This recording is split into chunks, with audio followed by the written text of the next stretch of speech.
صبح ازل یہ مجھ سے کہا جبرائیل نے، جو عقل کا غلام ہو وہ دل نہ کر قبول۔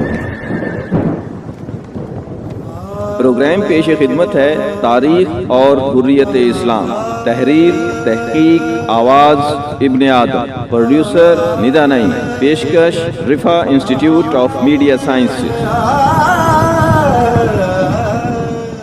تاریخ حریت اسلام 12واں پروگرام، تحقیق و آواز ابن آدم۔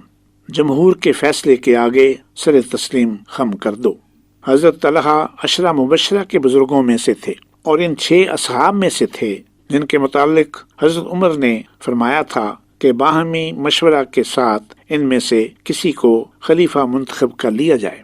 بیعت عامہ کے بعد حضرت طلحہ بھی مدینے میں آ گئے تو معلوم ہوا کہ حضرت عثمان کی سب نے بیعت کر لی ہے۔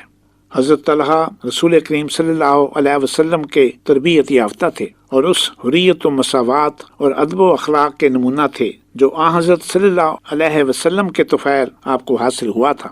اس لیے بجائے اس کے کہ آپ ان سے اختلاف کرتے، لوگوں کو فتنہ فساد پر آمادہ کرتے، آپ نہایت آزادی و جرأت کے ساتھ حضرت عثمان کی خدمت میں حاضر ہوئے اور کہا، کیا سب لوگوں نے آپ کی بیعت کر لی ہے؟ حضرت عثمان نے اس بات میں جواب دیا اور کہا، اگر تم میری بیعت سے انکار کرو گے تو میں بیعت واپس کرنے کو تیار ہوں۔ حضرت طلحہ نے کہا، جس امر پر تمام لوگوں نے اجتماع کر لیا ہے میں اس سے اختلاف نہیں کرنا چاہتا۔ یہ کہہ کر آپ نے حضرت عثمان کی بیعت کر لی۔ شراب خوری کے جرم میں گورنر کوفہ کو دھرے لگائے گئے۔ ولید بن عقبہ کوفہ کا گورنر تھا۔ ملک میں اس کی شراب خوری اور راگ سننے کا عام چرچا تھا۔ ایک مرتبہ اس نے خود امامت کی۔ صبح کی نماز تھی، 2 کی بجائے 4 رکعتیں پڑھا ڈالیں اور اختتام پر کہا، کیا تم چاہتے ہو کہ اور بھی پڑھاؤں؟ لوگ سمجھ گئے کہ اس کو رات کے خمار سے ابھی ہوش نہیں آیا۔ کہنے لگے، افسوس ہے ان پر جنہوں نے تم کو ہمارا حاکم بنا کر بھیجا ہے۔ اس واقعے کے بعد ولید خطبہ جمعہ کے لیے ممبر پر کھڑا ہوا۔ لوگوں نے اس پر سنگریزوں سے اس قدر بارش کی کہ مسجد چھوڑ کر بھاگ گیا اور محل میں جا گھسا۔ ابو زینب اور ابو مرہ 2 بزرگ تھے۔ وہ حاکم وقت کی یہ بے عنوانی اور اسلام کی یہ بے حرمتی دیکھ کر مدینہ آئے اور حضرت عثمان سے شکایت کی۔ جب حضرت عثمان کے روبرو جواب دہی کے لیے ولید حاضر ہوا اور شراب کے متعلق اپنی صفائی اور بریت کا کوئی ثبوت نہ دے سکا تو اس کو بحکم خلیفہ 40 درے لگا کر حد شرعی پوری کی گئی۔ یہ وہ عدل اور انصاف تھا جس کا نمونہ اسلام نے پیش کیا۔ کیا اور کسی مذہب و ملک میں ایسے بڑے ذمہ دار حاکم کو اس کے جرائم کی اعلانیہ سزا دی گئی ہے؟ خدا کی مخلوق کی خدمت کرنے کا اجر عظیم۔ حضرت علی کا زمانہ خلافت۔ حضرت علی کے زمانہ خلافت میں کوفہ میں کسی شخص کا ایک باغ تھا۔ ایک روز وہاں ایک رئیس ابو احمد تفریح کی غرض سے آیا تو دیکھا کہ وہ غلام جو باغ کی حفاظت پر مامور تھا روٹی کھا رہا ہے اور اس کے سامنے ایک کتا بیٹھا ہے۔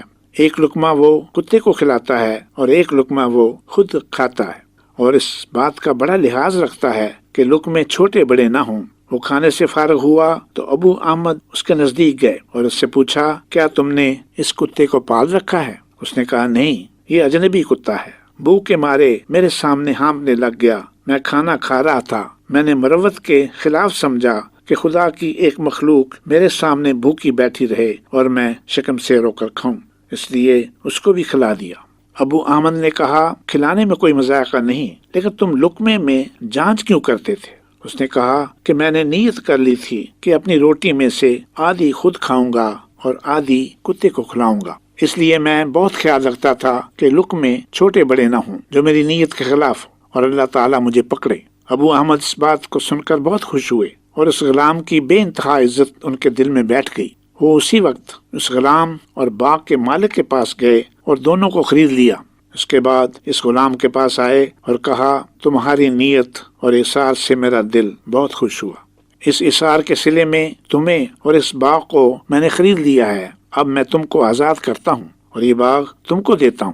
غلام نے بہت شکریہ ادا کیا اور کہا، اس احسان کے بدلے میں جو آپ نے آزاد کر کے مجھ پر کیا ہے میں باغ بطور نذرانہ آپ کی خدمت میں پیش کرتا ہوں۔ یہ کہہ کر باغ کو چھوڑ کر وہ رخصت ہو گیا۔ یہ واقعہ ابراہیم حربی شاگرد امام احمد بن حنبل نے اسماعیل نام ایک بقال کو اس کے مجبور کرنے پر سنایا تھا، اور اثار و نیکی اور احسان کا بدلہ بسا اوقات اس دنیا میں بھی مل جاتا ہے۔ اسماعیل بن حربی نے طویل عمر پائی، مامون کے عہد میں جوان تھے، متزد باللہ کے عہد میں 88 سال کی عمر میں وفات پائی۔ قیصر روم کو حضرت معاویہ کا غیرت مندانہ جواب۔ حضرت علی اور حضرت معاویہ کی فوجیں آمنے سامنے کھڑی تھیں۔ اس وقت قیصر روم کا پیغام امیر معاویہ کو ملا۔ لکھا تھا، میں نے سنا ہے کہ تمہارے بھائی علی نے تمہارے ساتھ بڑی زیادتی کی ہے، اور وہ عثمان کے قاتلوں سے قصاص نہیں لے رہے۔ اگر تم چاہو تو میں بڑا لشکر تمہاری مدد کے لیے بھیج دوں تاکہ تم ان کا مقابلہ کرو۔ اس پیغام کا فوری جواب حضرت معاویہ نے لکھ کر بھیجا، وہ تاریخ اسلام میں سنہرے حروف سے لکھے جانے کے قابل ہے۔ امیر معاویہ نے قیصر روم کو لکھا، اے نسلانی بادشاہ، تو یہ سمجھتا ہے کہ ہمارے آپس کے اختلاف کے نتیجے میں تو حضرت علی پر حملہ آور ہوگا۔ یاد رکھ، اگر تو نے حضرت علی پر بری نگاہ ڈالنے کی کوشش کی تو حضرت علی کے لشکر سے نمودار ہونے والا پہلا شخص جو تیری گردن اتارے گا وہ معاویہ ہوگا۔ اگرچہ حضرت علی اور حضرت معاویہ کے درمیان جو جنگیں ہوئیں ان میں ہزاروں مسلمان دونوں جانب سے تحت ایک کر دیے گئے، لیکن یہ حقیقت ہے کہ اسلام کے نام پر سب یکجا تھے۔ حضرت علی حد نافذ کرنا چاہتے تھے، مگر جب حضرت عثمان شہید کر دیے گئے تو کوئی موقع کا گواہ میسر نہیں تھا۔ حضرت عثمان کی اہلیہ بینائی سے محروم ہونے کے باعث گواہی نہیں دے سکتی تھی۔ انہوں نے اپنے خاوند کو بچانے کے لیے اندھا دھند ہاتھ ہلائے، مگر قاتلوں نے ان کی انگلیاں کاٹ ڈالیں۔ یہی انگلیاں تھیں جن کو دکھا دکھا کر معاویہ نے سارے ملک میں اشتعال پھیلا دیا تھا۔ حضرت علی آخری سانسوں تک قاتلوں کا سراغ نہ لگا سکے اور یہ معاملہ اٹکا رہا۔ یہ مطالبہ کرنے والے حق پر تھے۔ حضرت صلی اللہ علیہ وسلم نے بیعت رضوان حضرت عثمان کے قتل کا بدلہ لینے کے لیے منعقد فرمائی تھی۔ لڑائی کی نوبت نہ آئی اس لیے کہ قتل عثمان کی خبر محض افواہ ثابت ہوئی۔ تاریخ اسلام کا یہ خونی باب تھا۔ اس خانہ جنگی کا یہ بد انجام ہوا کہ مسلمان خلافت راشدہ سے محروم ہو گئے اور ابھی تک محروم ہی ہیں اور اپنے نجات دہندہ کو ترس رہے ہیں۔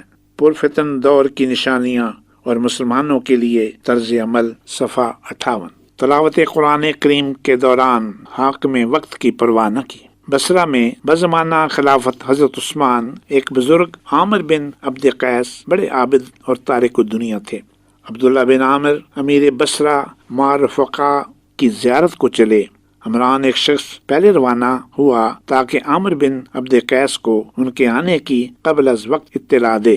جب عمران آپ کے حجرے میں داخل ہوا، آپ تلاوت قرآن مجید میں مصروف تھے۔ عمران نے کہا، امیر بصرہ آپ کی ملاقات کو آ رہے ہیں۔ آپ نے کچھ جواب نہ دیا اور تلاوت میں مصروف رہے۔ عمران نے برا مانا اور عبداللہ بن عامر سے محض جھوٹ کہا کہ وہ آپ کی کوئی عزت نہیں کرتا۔ ابن عامر بھی معرفقہ اسی اثناء میں آ پہنچے۔ جب وہ حجرہ عبادت میں داخل ہوئے تو آپ تلاوت سے فارغ ہو چکے تھے۔ اب باتیں کرنے میں آپ کو کوئی رکاوٹ نہ تھی، لیکن عمران کی عداوت بڑھتی گئی۔ اس نے آپ پر کئی الزامات لگائے، جن میں ایک یہ بھی تھا کہ وہ جمعہ کی نماز نہیں پڑھتے۔ معاملہ حضرت عثمان تک پہنچا۔ حضرت عثمان نے آپ کو بصرہ سے شام میں امیر معاویہ کے پاس بھجوا دیا کہ وہ ان الزامات کی باز پرس کرے۔ امیر معاویہ نے نماز جمعہ کے متعلق پوچھا۔ آپ نے کہا، یہ محض جھوٹ ہے۔ میں جمعہ کی نماز کو بلا ناغہ جاتا ہوں، ہاں سب کے بعد جاتا ہوں اور اخیر صف میں شریک ہو کر سب سے پہلے واپس آ جاتا ہوں۔ حضرت سعید بن مسیب کی صاف بیانیاں۔ 91 ہجری میں خلیفہ ولید حج سے فارغ ہو کر مدینہ آئے۔ اس زمانہ میں حضرت عمر بن عبدالعزیز مدینہ کے گورنر تھے۔ خلیفہ نے مسجد جانے کا ارادہ کیا۔ حکم ہوا سب لوگ مسجد سے نکال دیے جائیں، لیکن سعید بن مسیب ایک بزرگ باوجود اصرار کے بیٹھے رہے اور کہنے لگے، یہ عجیب خلیفہ آیا ہے جو خانہ خدا میں بھی لوگوں کو بیٹھنے نہیں دیتا۔ جب خلیفہ مسجد کے دروازے پر آ گیا تو پہرے داروں نے کہا، خلیفہ آتے ہیں، سلام کو اٹھیے۔ حضرت سعید بن مسیب نے کہا، خدا کے گھر میں دو کو سلام نہیں ہو سکتا اور نہ مسجد میں اس امتیاز کی ضرورت ہے۔ مسجد میں بادشاہت کی حیثیت سے نہیں، ایک مسلمان کی حیثیت سے آنا چاہیے۔ خلیفہ کی نظر جب سعید پر پڑی تو پوچھا یہ کون ہے؟ عمر بن عبدالعزیز کو سعید کا ادب ملحوظ تھا اور ان کی نیکی کے قائل تھے۔ کہا سعید ہیں، بصارت میں فرق آ گیا ہے، حضور کو دیکھتے تو کھڑے ہو جاتے اور سلام کرتے۔ خلیفہ نے کہا میں خود ان کے پاس جاؤں گا۔ خلیفہ نے ان کا مزاج پوچھا تو کہا الحمدللہ خیریت سے ہوں۔ سعید بن مسیب جو تابعین میں سب سے بڑا رتبہ رکھتے تھے، ان کے واقعات حریت طالب دنیا کے لیے نمونہ ہیں۔ انہوں نے کبھی کسی بادشاہ یا امیر کا عطیہ قبول نہ کیا اور نہ کبھی سلطنت کا وظیفہ خوار بننا پسند کیا، اس لیے ان کی زبان اظہار حق کے لیے ہمیشہ بے باک رہی۔ ایک دن خلیفہ شام کا قاصد ان کے پاس آیا، بلا کر پوچھا بنی مروان کو تم کس حال میں چھوڑ آئے ہو؟ فرمایا اس حال میں چھوڑا ہے کہ انسان کو بھوکا رکھتے ہیں اور کتوں کو کھلاتے ہیں۔ قاصد کا چہرہ غصے سے سرخ ہو گیا، لیکن سعید نے کوئی پرواہ نہ کی۔